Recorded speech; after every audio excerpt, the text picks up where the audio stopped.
Hello everyone, আশা করি তোমরা সবাই ভালো আছো। আজকে আমরা সমানতার চতুর্থ পর্ব অর্থাৎ টটোমারিজম নিয়ে আলোচনা করব। তো আমরা ইতিমধ্যে কিন্তু তিনটা পর্ব দেখে ফেলছি। তোমরা যারা তিনটা পর্ব দেখো নাই, অবশ্যই তিনটা পর্ব দেখে এসে তারপর এটা কন্টিনিউ করবা। আমি উপরের আই বাটনে লিঙ্ক গুলো দিয়ে দিব, তোমরা প্রত্যেকটা ভিডিও একটা একটা করে দেখে নিবা, এরপর হচ্ছে টটোমারিজম করতে আসবে। ওকে, তো টটোমারিজমটা মেইনলি কি? ধরো তুমি একটা পাত্রের মধ্যে একটা যৌগ নিছো, যৌগটা হচ্ছে এরকম CH3 bond C bond CH3 double bond. এই যৌগটা হচ্ছে ভাই একটা কিটোন। ঠিক আছে, এটা একটা কিটোন। আচ্ছা, এটা কিভাবে কিটোন হইলো আমরা একটু পরে আলোচনা করতেছি। আপাতত ধরে নিই এটা একটা কিটোন। আমি মনে করো যৌগ যৌগের কিছু পারি না, সেক্ষেত্রে আমি ধরে নিবো আপাতত এটা একটা কিটোন। তো কিটোন দেওয়ার পরে আমি যেটা করছি, এই পাত্রের মধ্যে আমি সামান্য পরিমাণে ক্ষার বা অ্যাসিড যুক্ত করে দিছি। এই জায়গায় সামান্য পরিমাণে কি করছি ভাইয়া? ক্ষার বা অ্যাসিড যুক্ত করে দিছি, তাহলে এটা একটা বিক্রিয়া করবে, রাইট? আচ্ছা, আমি যদি ধরো সামান্য পরিমাণে অ্যাসিড অথবা ক্ষার যুক্ত করে দিচ্ছি। তো এখানটা থেকে যেটা ঘটবে, আমি যদি আহ, এই জিনিসটা ঘটনার পরে এই জায়গায় মনে করো ফাঁকা আছে, আমি চোখ রাখার জায়গা আছে এখানে। তো আমি এখানে দেখতেছি কি ঘটবে ভিতরে, ঠিক আছে?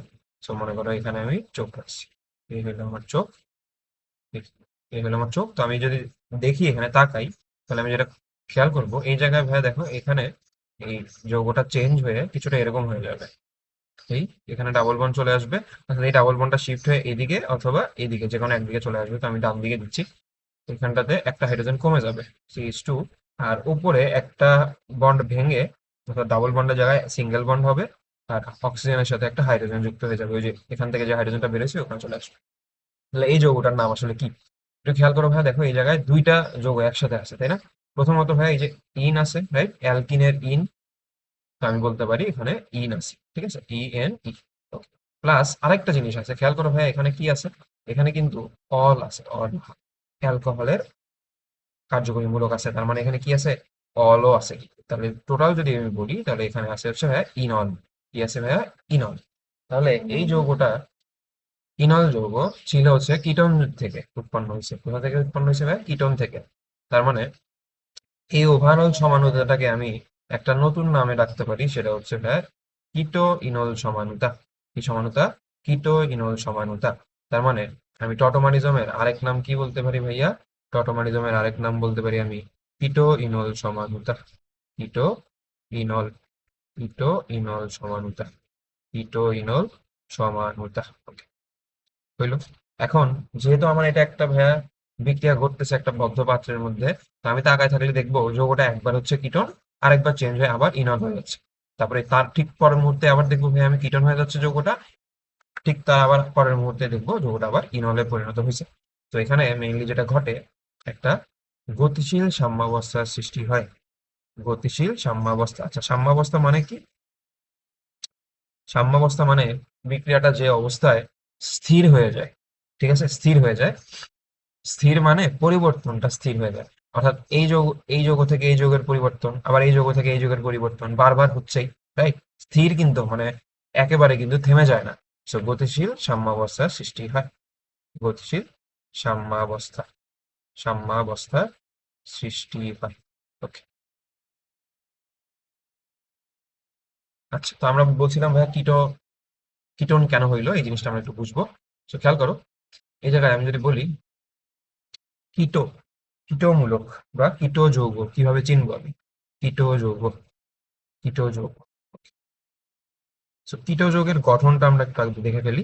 কিটো যৌগের গঠনটা হচ্ছে ভাইয়া কাইন্ড অফ এরকম, যে আমার একটা কার্বন থাকবে, কার্বনের দুই হাতে দুইটা জিনিস থাকবে, উপরে থাকবে হচ্ছে ভাইয়া CO অর্থাৎ কার্বনিল মূলক। এই জায়গায় কোন মূলক থাকবে ভাইয়া?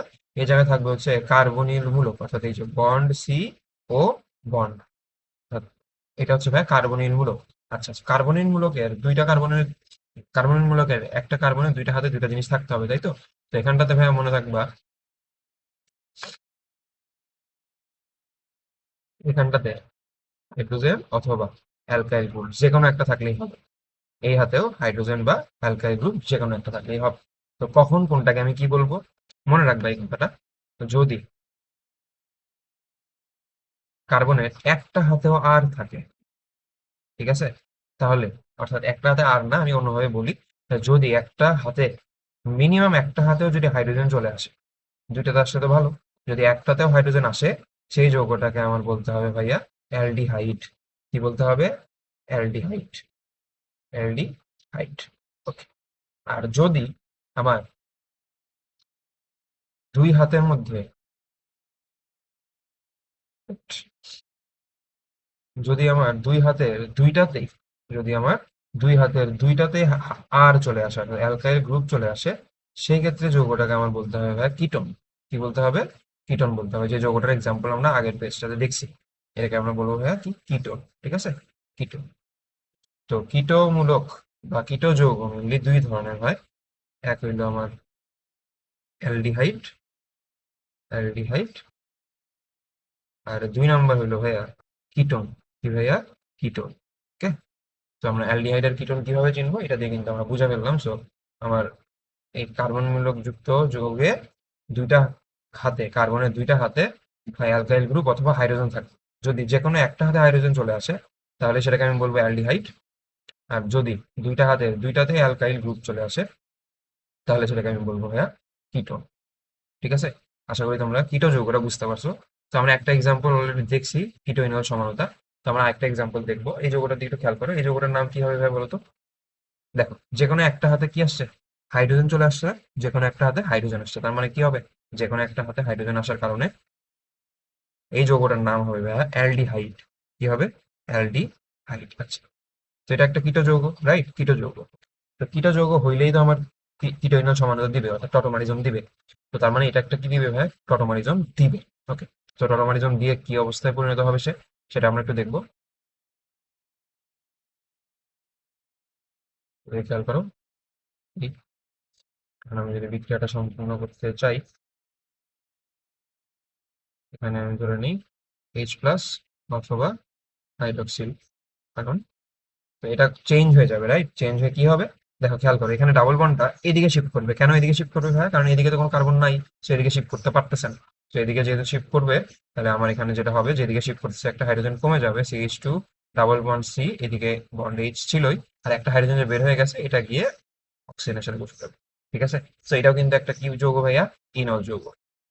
বোঝা গেছে? তার মানে কি এটা এটা ছিল হচ্ছে কিটোন, কিটোন না সরি, কিটো যৌগ। আর এটা কি হিসেবে একটা ইনল যৌগ। তার মানে এটাও কি একটা ভাইয়া কিটো ইনল সমানুতা। কিটো ইনল সমানুতা। কিটো ইনল সমানুতা। আশা করি তোমরা ব্যাপারটা বুঝতে পারছো। তো তোমাদের পরীক্ষায় আসলে কেমন কোশ্চেন আসবে, নিচের কোন যৌগটি টটোমারিজম প্রদর্শন করবে? তো টটোমারিজম প্রদর্শন করতে হলে অবশ্যই কি হইতে হবে ভাইয়া? কিটো যৌগ হইতে হবে। তো কিটো যৌগের উদাহরণটা তোমাদেরকে বুঝাই দিচ্ছি, কিটো যৌগ কিভাবে চিনবো। আশা করি এটা পারবা। আরেক ধরনের কোশ্চেন আসে পরীক্ষায়, সেটা হচ্ছে